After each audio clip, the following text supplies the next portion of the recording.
capítulo 2, do versículo 1 ao versículo 10. Um homem da tribo de Levi casou-se com uma mulher da mesma tribo. Ela engravidou, deu à luz um filho, e vendo que era bonito, o escondeu por 3 meses. Quando já não podia mais escondê-lo, pegou um cesto feito de junco, vedou com piche, betume, colocou nele o menino e deixou o cesto entre os juncos à margem do Nilo. A irmã do menino ficou observando de longe para ver o que aconteceria. E nesse meio tempo, a filha de Faraó, que desceu ao Nilo para tomar banho, junto com as suas servas que andavam à margem do rio, elas viram que o cesto entre os juncos estava ali por perto, e ela então mandou uma criada apanhá-lo. Ao abrir o cesto, viu um bebê chorando. Ficou com pena e disse: esse menino é hebreu. Então a irmã do menino aproximou-se e perguntou à filha de Faraó: a senhora quer que eu vá chamar uma mulher dos hebreus para amamentar e criar o menino? Quero. E ela então foi chamar a mãe do menino. A filha de Faraó disse à mulher: leve o menino, amamente-o para mim, e eu lhe pagarei por isso. A mulher então levou o menino e o amamentou. Tendo o menino crescido, ela levou a filha de Faraó, que o adotou, e lhe deu o nome de Moisés, dizendo: se chamará Moisés, porque eu o tirei das águas. Bom, então vamos falar um pouquinho sobre esse dom incrível que é o dom da maternidade, antes de a gente falar propriamente da história, né? Para nós cristãos, o dom da maternidade é um dom que vem do próprio Criador. Então, tudo que a mulher é e representa na sociedade, representa na criação, reflete a imagem do próprio Criador. Então, não é uma coisa aleatória. Se as mulheres são assim porque Deus assim criou. A Bíblia diz, inclusive, em Gênesis, capítulo 5, versículo 2, que Deus criou homem e mulher e o chamou Adão. A palavra Adão significa homem no sentido de criatura, de humanidade. Quem chamou a mulher de Eva foi o homem, mas Deus chamou o casal de Adão. Dentro dessa concepção que a gente está abordando aqui, é mais incrível ainda perceber que Deus, que é o Criador, e a Bíblia vai revelar isso, Deus cria homens, Deus pode criar pessoas. Esse é um poder divino. Só Deus pode criar gente. E a mulher também tem esse poder. O primeiro casal, né, o primeiro homem, a primeira mulher, Deus criou. Mas dali em diante, foram os próprios homens que geraram outros homens. Olha só, Deus compartilhou com o homem e abençoou a mulher para que ela fosse capaz de gerar outros homens. Uma capacidade que era inerente e exclusiva de Deus. Mas ele confiou à humanidade e deu à mulher essa capacidade. É uma coisa biológica, é da criação. Não tem a ver com o sentimento, nem com a realidade, né, social de ninguém. Né?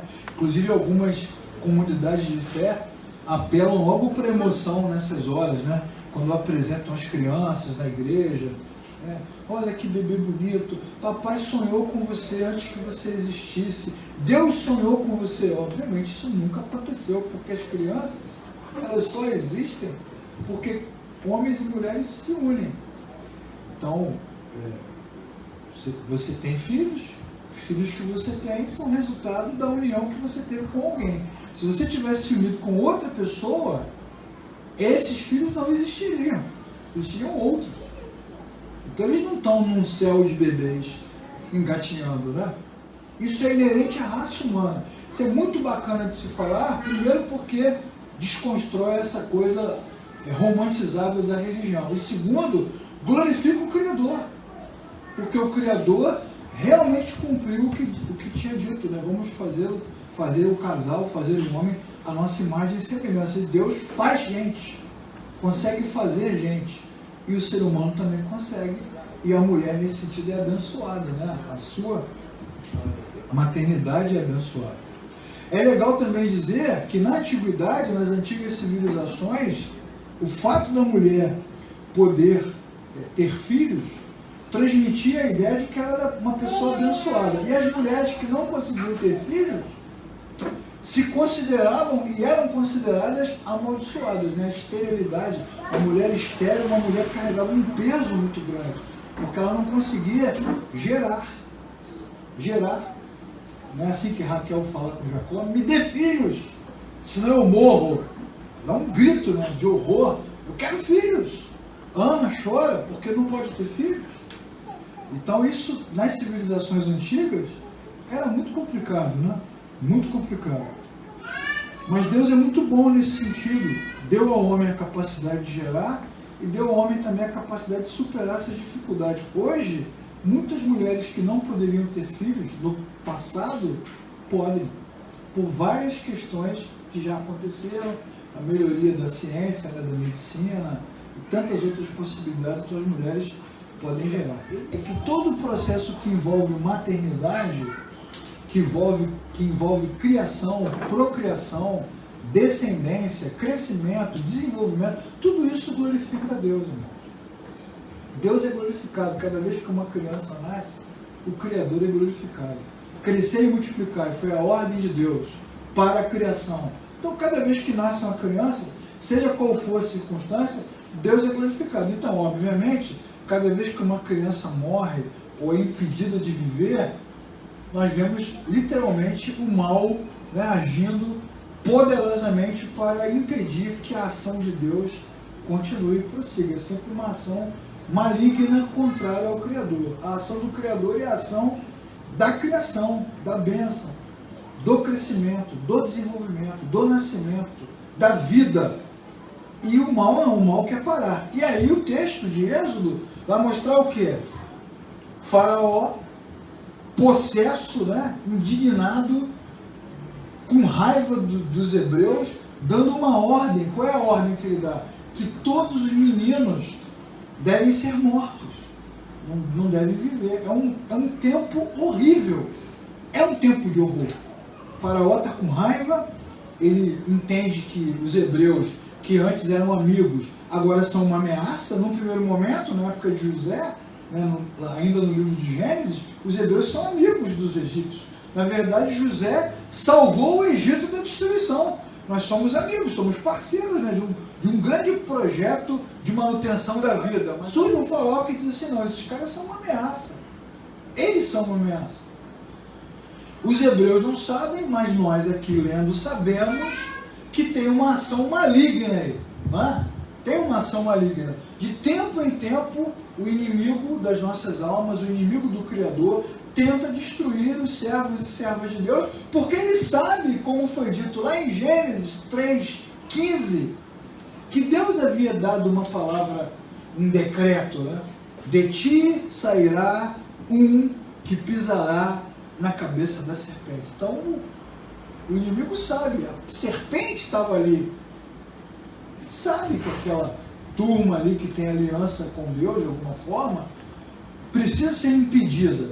De vez em quando aparece alguém querendo matar todo mundo. Acontece toda hora, assim, essas crises, né? Essas invasões, essas guerras. O faraó está muito possesso. E o mal é isso. O mal é cercado, né? Coberto de ódio, de raiva, de rancor, de morte, quer matar, destruir, arrancar. Mas Deus não. Deus é bom, gracioso, amoroso, verdadeiro e pacífico. O que é legal nos textos é que Deus não disputa espaço com ninguém. Não precisa provar que é mais poderoso, entendeu? Precisa dar grito, fazer força, chegar chegando, explodindo, como o inimigo normalmente faz. Porque Deus não está disputando espaço e não precisa provar poder. Quase sempre Deus se mostra agindo nas situações mais inesperadas. Deus não mede forças e age com doçura, demonstrando muito do que Ele é, do que Ele representa, do seu caráter, do seu poder, da sua força. A forma como Deus age é avassaladora, mas ao mesmo tempo ela é preciosa, ela é pacífica. O ser humano tem dificuldade de entender essas coisas. Como a gente vê várias vezes nos textos, nas parábolas de Jesus, como Jesus vai dando respostas, né? Sempre com muita mansidão. Aprendam de mim que sou manso e humilde de coração, sempre humilde, sempre tranquilo. Ele não faz força. A cena de Moisés no cestinho, no Nilo, um rio perigosíssimo, cara. Aquela criança dentro d'água, imagina a dor no coração daquela mãe, porque você tem que pensar o seguinte: Joquebede já teve Moisés depois que já tinha tido seus filhos. Moisés vem depois, vem numa hora muito ruim, ela tem que esconder a criança, esconde a criança por um tempo. Eu pergunto, Deise, como é que você esconde uma criança?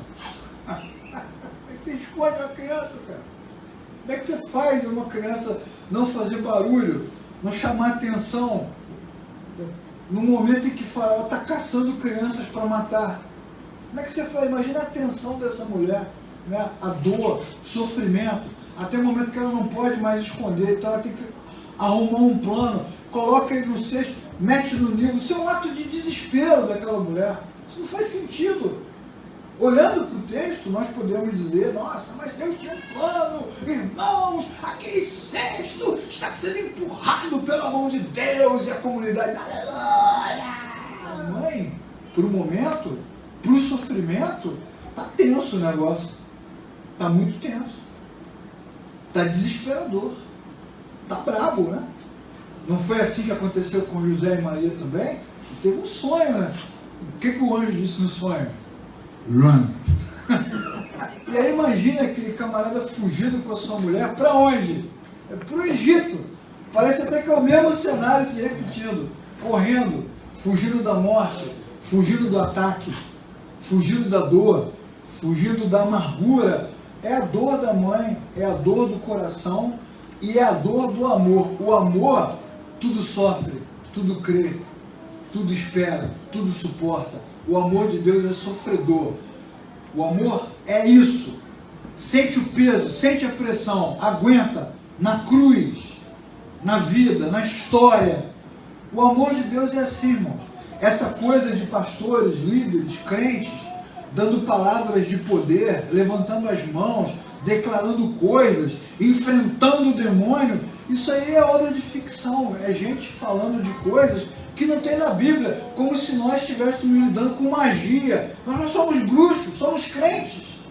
Isso não acontece na vida real. Tantos e tantos irmãos nossos e amigos com Covid internados, você não vê os pastores indo nos hospitais, estendendo a mão: levante-se, levante-se, e o cara arrancando tubo. Isso não acontece.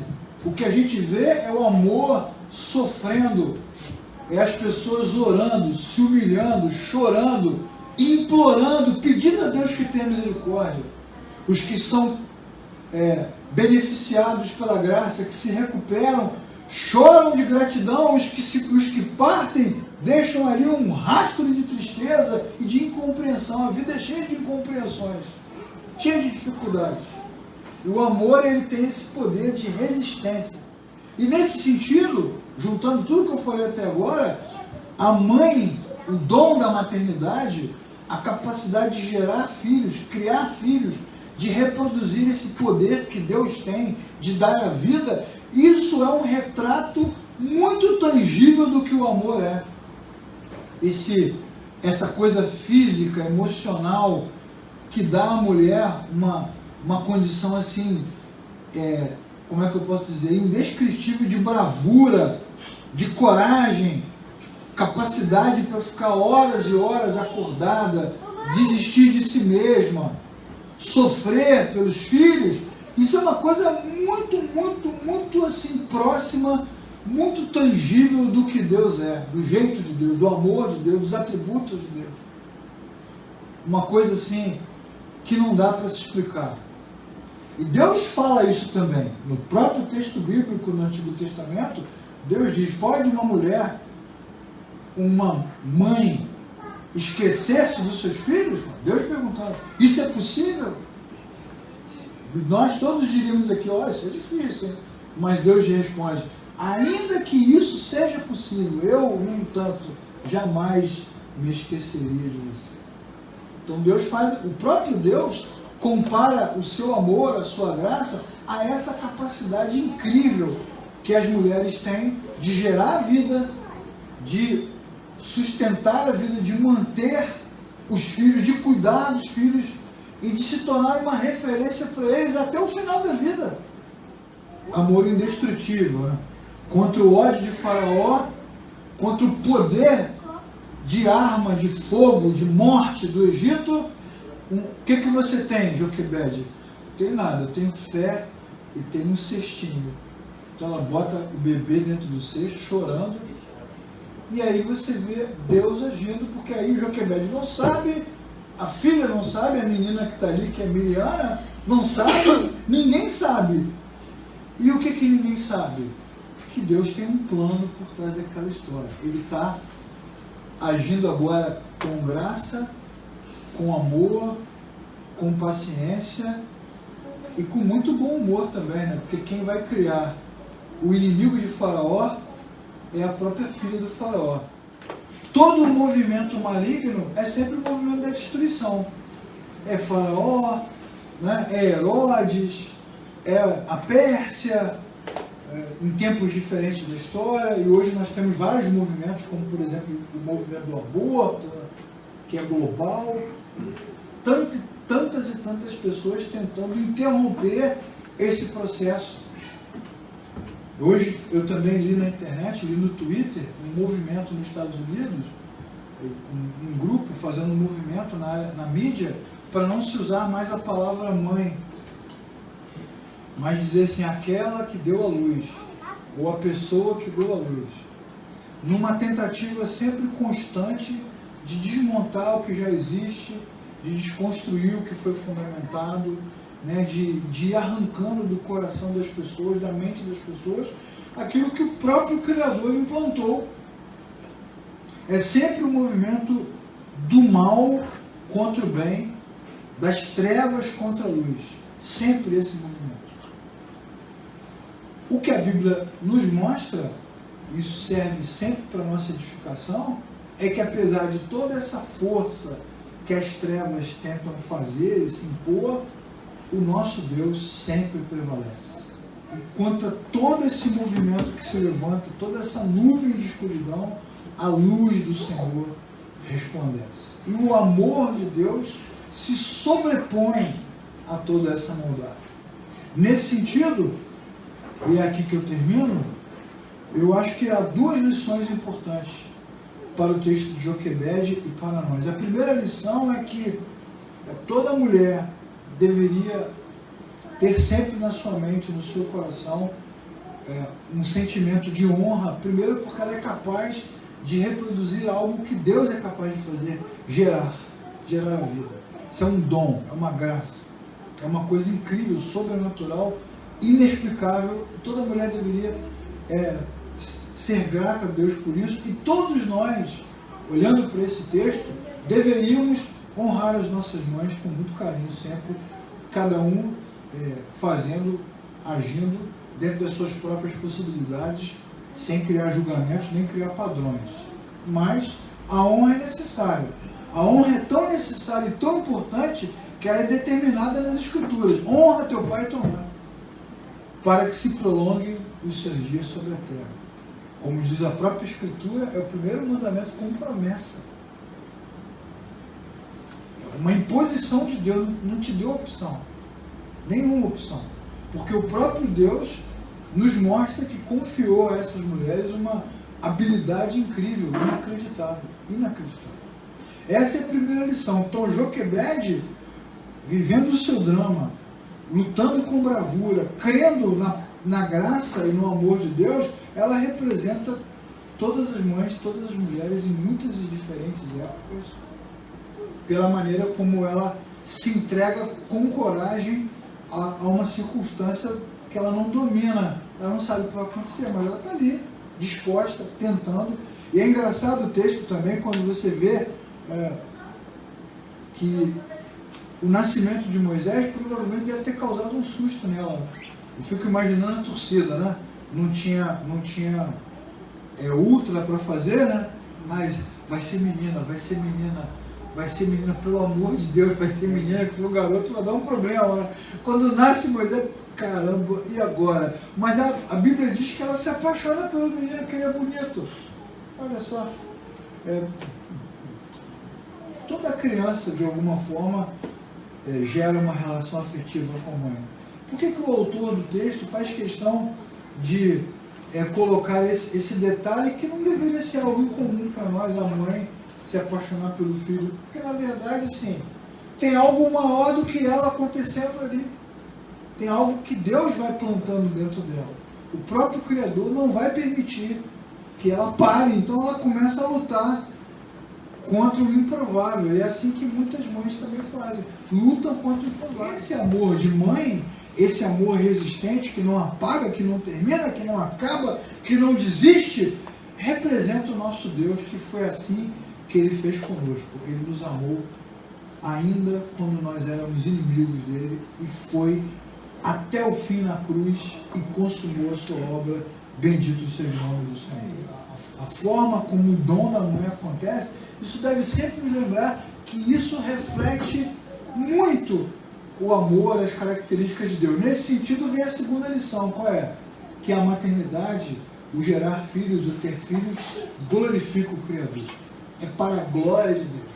Não é para a exaltação do homem, não é para o engrandecimento da cultura, para fortalecer, nada disso. Nós que somos cristãos, ao olhar para as Escrituras, sabemos que toda vez que uma criança nasce, chora, tal, o nome do Criador está sendo glorificado naquele momento.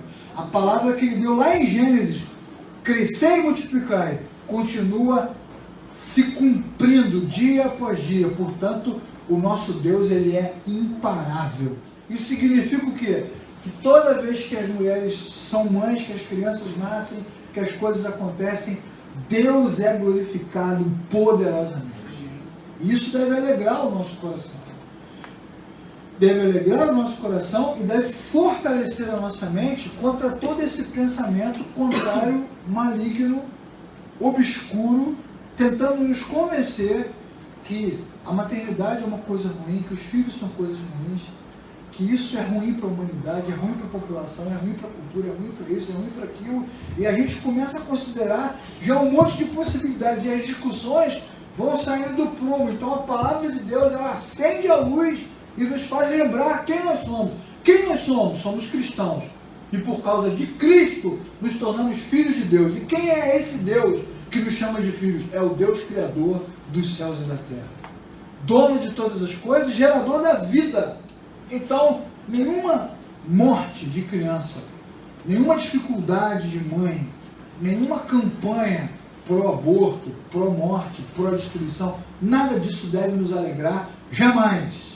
Porque vai na contramão daquilo que o Criador fez. O que deve alegrar o nosso coração é sempre saber, sempre ter a convicção que, apesar de todos os movimentos que o maligno faz, que o inimigo faz, que o homem faz, o nosso Deus, ele é imparável.